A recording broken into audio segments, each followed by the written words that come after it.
Hello, hello. I'm a little nervous because this topic is so sweet to me right now. I've had this conversation a couple of times in the past in this weekend, so I wanted to have it with you about listening to the voice, the little voice, the wisdom deep inside, living in the mystery.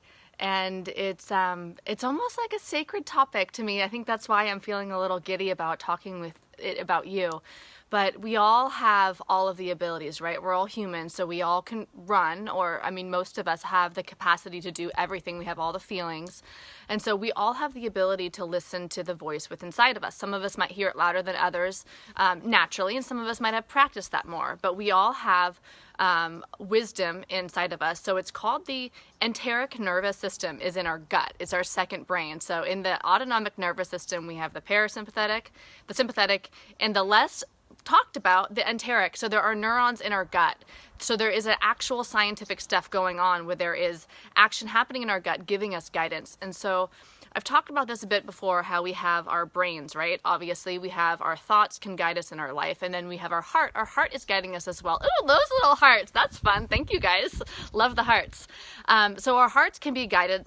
We can follow our bliss, right? And that's a journey of following the heart, and I've talked quite a bit about that. And so that, to me, is about emotional healing and enjoyment. But there's a deeper wisdom, and some of this is my belief, and some of this is science. So take what you want and leave the rest. So there's a deeper wisdom in our gut, and that is our inner guidance system, our intuition, God. Some say that God is the great reality deep within, and God lives in our gut. Or it's our access to a higher knowing, a higher understanding. So this is the voice that says, don't do that, do this. And what I want to say about the gut right off the bat is I think we all can relate to a time where our gut told us something. We had some instinct for our survival, and we ignored our gut, and we had terrible results. Right? Not good. But have you ever regretted listening to your gut? Have you ever regretted listening to the wisdom deep inside you? No, I haven't. And I have never come across anybody who has. And so what has been such a radical, fun way of life for me is trusting the gut, trusting the voice deep inside. And that's why this just feels really special to me. So I've had it like right now I'm in class, I'm taking this course at UC San Diego. It's a storytelling course. And I literally was at this event in November, and my gut, my higher wisdom was like, switch tables, go sit over here. And I got up, even though it was kind of socially weird to get up during an event, and I switched seats, and I ended up sitting next to the professor of this course that is perfect for actually the timing and everything that is perfect for what I'm doing right now in my life and what I feel guided to do. I cannot even begin to get into how many times I've heard in my ear, like, do this, go that. Like when I first came to San Diego, I heard, go to Pacific Beach, and then I go there, and now I have this woman, this beautiful woman that I met, and we hang out every Thursday now. And I'm constantly hearing the nudges and the whispers of where to go, who to talk to, who to sit by, and it's there's something deeper going on. Now, why, I'm not sure. But what I want to say is, I want to invite you to consider, how frequently are you listening to your gut? How frequently are you hearing that and obeying by it? It's a wild ride, and I encourage you to take it. I encourage you to get on the mystery, if you're not already, to trust that wisdom inside you. Trust the brain in your gut, that we're sensing things that we can't see. And I want to tell you this one story. It's quite personal, but it's so special. I get nervous. When I was 18, I was living in the dormitories at San Francisco State University. I had a roommate there, and her dad was really sick. He was dying of full-blown AIDS. I met him twice. So I didn't know her very well. I just met her, and I didn't know him very well, but I knew the last time I saw him in December was the last time I was ever going to see him alive. He was on his way out. He was in hospice. And so it was no surprise that he passed during Christmas break. What was a surprise is that she was in San Francisco. I was, 45 minutes away in my hometown. And I went to my friend's room, and it was about 10:22 p.m. and I collapsed on my friend's bed, and I didn't know I was going to share this story with you guys. I collapsed on my friend's bed, and I was completely squeezed really tight, and all I can think was, something's wrong with Vicky's dad, something's wrong with her dad, something's wrong with her dad, like, he's not okay. And it was like 4 or 5 seconds of this really, really, really tight squeezing, and then it was followed by a deep peace. And I laid on the bed totally relaxed, in a deeper peace than I've ever felt before or since, knowing with certainty that he was fine and he was at peace. The next day, she called me and she told me her dad had died the night before. After the conversation was coming to an end, I asked her, did he die at 10:22 p.m.? And she was quiet. And she said, yes. How did you know? And I couldn't explain it at the time. I don't know if I'll even be able to explain it now, but this is what happened. I just told her, all of a sudden something started coming through me, and I was like, he wanted to let you know that he was at peace. And she's like, how do you know that? He let me know, he let me feel his passing. And I just, all the questions she had about her dad dying, they were just coming through me, and I don't know how I knew, but they were coming out of me and to her. And it was this crazy, crazy healing moment where essentially I felt his soul pass through me. Is what the story I'm gonna make up. That's how I knew what time he died. Is that his soul passed through me to give her a message that he was okay and that he was at peace. That, I feel his soul right now. I think I have the wildest chills. Can you guys see my chills? Oh my God, maybe he's here right now. That spirit, when I have this feeling in my body, that spirit, there's something deeper.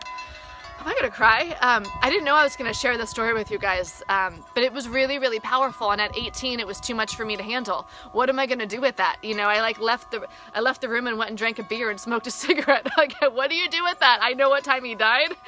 So, but as I've been sober, you know, the past 8 years and on this journey and meditating more and getting more in touch with that wisdom, I know for sure there's way more than meets the eye. There is more than we can see. So when we quiet ourselves down through meditation, through asking questions, we are totally have access to that wisdom deep inside of us. Whether we're going to actually feel somebody passing or whether we're going to know whatever it is, it might be pull a car over or call this person. There's been so many times in meditation where I hear, like, the person comes to mind, I call them, I reach out.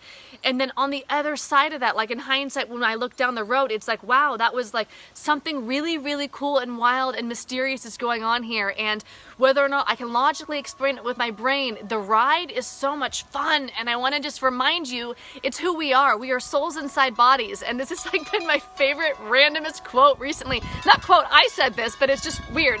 We are souls inside bodies on a rock, right, Earth, flying through space. We're flying through space, guys, and we're this energy that's inside of our body. Like when my roommate's dad died, there was something that was in there that came through me before it went wherever it went. The wind chimes are going crazy. So, like, get into it. You know, use your head for sure and your heart, but the gut, the wisdom deep inside, the voice, like, listen to the voice and just see where it takes you. Like, it's so, so wonderful.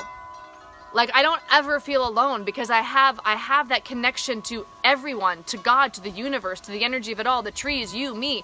We're all connected. You know, if you're across the world thinking of me, I might feel it, and then in meditation, I reach out to you. Like, is that serendipity? Is it coincidence? Or are we like the trees whose roots are underground and they're all connected and we can feel each other? I think we can feel each other. What if we're all pieces of this greater whole? You know, what if that's what our souls are? What if we're all connected and if we just quiet ourselves down, we could tap into that? What if that's true? What is your experience? So listen to it. So on just a very practical level, if you hear call this person, or if you get the feeling to call this person or reach out, call them or reach out. Like, ask, you know, yeah, oh my gosh. For me, I'm sorry, I'm having this like really wild, powerful experience right now, and I'm so nervous. It took me 10 minutes to hit live because this is such a topic special to my heart, and now the wind chimes are really going crazy. So give me a heart if you're there. Share this with anybody that you feel called to share it with, and just know that there is something deeper going on. You already know this. I'm just reminding you that there is something deeper going on. There's a mystery that we are all a part of that maybe is unexplainable and ununderstandable with our minds, but our guts know what's up. Our guts know what's up. So, oh hey, I can see you guys are there. I love it. I love it. I love it. So I'm just inviting you, reminding you to tap into what you already know while you're here. And if you don't know, if you're confused in your life, so on a very practical level now with goal setting and stuff, if you've been feeling frustrated or like you're hitting a block or you don't know where your life is going and in what area of your life, whether it's your relationships, your career, your finances, your whatever it is, ask questions. And this might sound hippie, but like, and you remember, right? I'm like the statistician that like, give me data, give me proof. So like, I get the non-believers or like the people who want practical stuff. Ask questions. Like for me, I've had profound experiences, judge me or not, but I invite you to try this. Talking to trees, like looking at nature where my mind seems to like let go. And like I have all these trees in front of me right now, which is why I like to make videos. If you notice, I usually make videos from outside because I like to be in nature when I do it. But look at nature, whether it's the ocean or a mountain or the trees, and ask questions. And it's not, maybe the trees are going to answer you, but maybe actually what's happening is that part of the thinking mind gets a chance to go away, and you have access to something deeper where a deeper wisdom can come up and come through you. So spend some time in nature and ask questions. Ask, what's my life purpose? Ask, is this the right relationship for me? Or maybe you already know. So many people write me because they're in the relationship and they don't have the courage to leave and they know it's the wrong one. But if you're not sure, go into nature and ask questions. The more you ask the questions, the more you'll get answers. That's my experience. And listen to it, and listen. And then take the action, trust it. Try that as an experiment. Live in the mystery for the next 30 days. Maybe you want to commit to, when I feel called to do something, to call someone, to go somewhere, that I'm not going to question it with my mind. I'm just going to do it. I'm going to hit live and share a video with people. I'm going to call the friend. I'm going to apply for the job. I'm going to ask to do this thing. I'm going to change seats in a meeting even though it's awkward. I'm going to trust that deeper wisdom. I mean, guys, there's just more that's going on than we can possibly understand. And I know you know this. So, yeah, leave me a little comment below with your favorite emoji. How about that? Let's just keep it fun. Leave your favorite emoji below. Now I'm just being silly. I hope you're having a beautiful day, and enjoy the mystery. Okay, bye guys.